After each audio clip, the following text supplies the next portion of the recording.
Hey guys, and welcome to another episode of CarX Drift Racing 2 with BrogAutohaus. Today we're going to talk about how to drift like a pro. I'm going to go through a bunch of stuff, throttle control, when to pour on throttle, when to kind of let off. We're going to talk about when to shift and when's the right time to shift. Braking as well as, hand brake, foot brake, and when those are useful the most, as well as some tips for tandem and everything like that at the end. I wanted to start off real quick and show you my controls. So if you have interested in seeing the controls, then obviously give it a gander. If not, just skip ahead about a minute or two and it'll be right to the tips and tricks portion of the video. But I wanted to quickly go to settings here, show you what I've got. The general game settings I'm running is 900 degrees of steering angle, kilometers, no horizon viewing angle, no ghost in single player. A lot of this stuff is, kind of set the way it is. I haven't changed much. Steering assistant is on because I use arrow steering. That's kind of the way that they do it, I guess. It's just required more or less. Perfect line is off. So controls wise, I'm using the arrows with the throttle and brake, and then you can see my sensitivity here is just below the middle. Linearity is all the way. I run a sequential transmission. That's really important if you're going to go to manual mode. I highly suggest sequential over manual with clutch. It's really hard to use a clutch on mobile. And then the assistant type is on version 3. So you can see I have clutch on, handbrake on, sensitive brake on, but sensitive throttle is off. And the layout, as you can see here, is shown this way. I'll turn up the opacity so you can see it. So I use my throttle on the right and the touch sensitive brake so that if I want to foot brake a little bit, I'll hit towards the bottom of the brake and it won't fully use the brakes. And then you can slide all the way to the top for full foot brake. My handbrake is right there above my throttle, which is just easy access for going from throttle to brake back onto throttle. I use my arrows on the left to steer, as well as my up and down shift on the left side as well, just above those.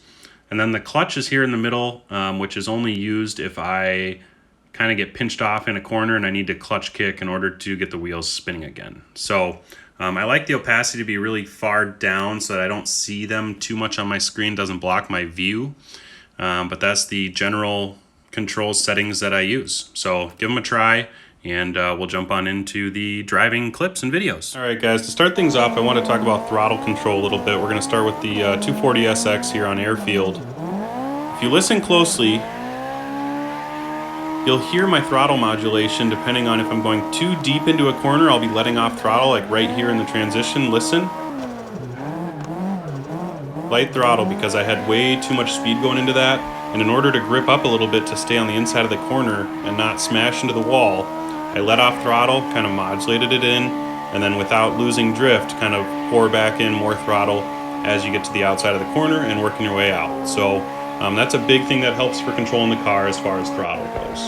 Alright, so this is a second run, and in a replay here I'm going to show you kind of also in addition to adding throttle, which is going to send you wider into the turn, also when to shift. So when you can see a transition, I'm pouring in throttle in order to make sure I get out to the outside zone that I need to.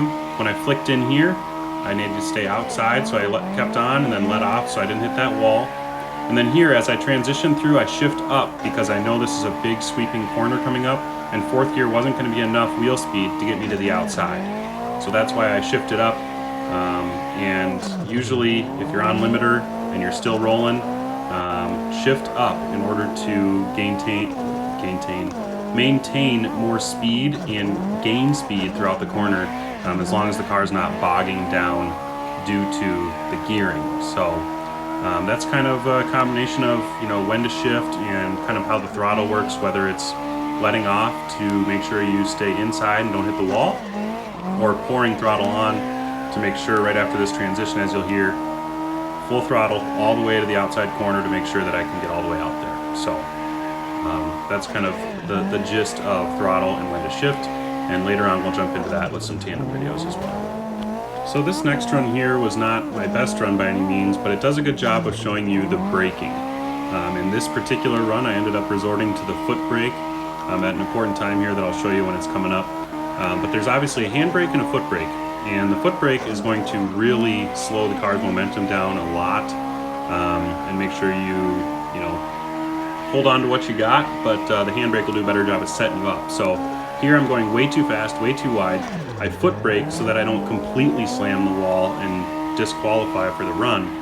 I was able to come out of it a little bit still and save the run to some extent, but that's really the only time I'm using foot braking. I know some people, if you're not using manual mode, it might be easier to kind of foot brake to power brake through corners to kind of maintain, but it doesn't seem to work in this game as well as a lot of people use it in real life. Obviously the handbrake as well is something that, you know, at the beginning of my runs I use to kind of set the car up and make sure that it's at the right spot where I want it to be, and then mash the throttle right out of it. The other times I use handbraking is really a lot more in chase or in tandem. I try to lean away from using it for every transition and that kind of stuff in single play. Alright, so I have a little tandem video here to kind of explain what happens when you get pinched off in transition. So as you can see, I'm going to handbrake in, try to stay, you know, relatively close to his door there. I got a little too much angle, but tried to play catch up here. Transitioned at a similar time. Ideally I should transition a little earlier, but the trouble is you got to stay back on transitions or else you'll run into them. So I got up really tight here, and I pinched myself off where I couldn't fall back enough. When I transitioned, I hit his bumper and it threw the front end of my car out to the left, which means I'm not gonna be able to transition and I'm gonna run into, you know, the exact problem I ran into.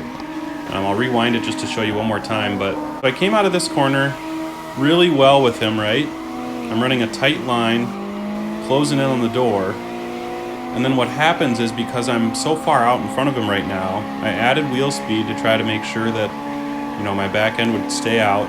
I think I threw a little handbrake pull in there, kind of reduced angle, but as we came through this clipping zone, I went to transition, but I was too tight on his driver's side door.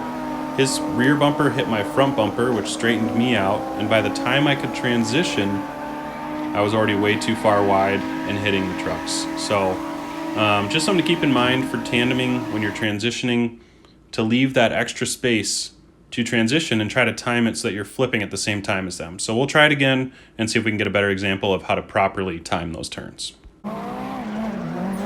So this one's a lot tighter. As I came through, a little good transition timing there with a little tiny tap on the bumper. I lost some angle and then got hit again because I was too close. And as you can see, as we come through this little power alley here, you'll see that I kind of, similar to last time, but I back off, let the transition and time it at the same time so I can jump in on his door on the other side. So that's kind of how you should properly do it in that situation. Alright, so here's a good example of kind of putting it all together. So I'm going to stay tight on him, try to handbrake and transition in at the same time of entry.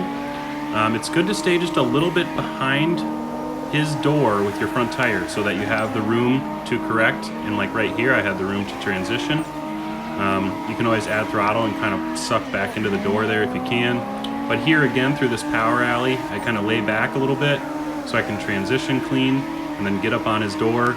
The other thing is to listen to the lead car's throttle. When you hear them letting off, you better either handbrake or let off yourself and hope that your car slows down just as much. But when you can put it all together, you'll have a nice clean tandem run like this one, and you know, it's just, it feels good when you get the right handbrake timing.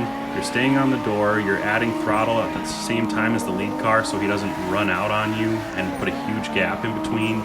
Obviously it's easier if your car that you're chasing with is slightly faster than the lead car, but you don't want it to be too fast or too grippy because then it's almost impossible to chase them. So there's kind of a happy medium of what is kind of the best to, you know, make sure you're putting yourself in the right positioning and allowing for those transition times. But that should help you a lot in competition and that kind of stuff as well. Just a final couple notes on tandeming. Always, always, always make sure you're running the same tire as the lead car. In this case, the lead car is running a semi-slick, so as a chase, I'm going to run a semi-slick. It's going to allow you to have the same kind of grip levels as the lead car, and without it, it's very, very difficult to tandem.